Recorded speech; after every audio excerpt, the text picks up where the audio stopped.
ఏ బాటైనా పర్వాలేదంట, సమయంతో సాగటమే మన సింపుల్ సిద్ధాంతం.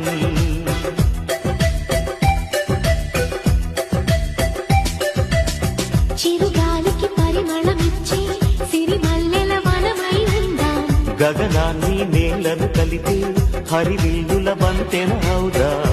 ఆనందం అంటే అర్థం మనమందా, ప్రతి పూట పాటై సాగే హుషారు సరిగమలో. ఎన్నో ఎన్నో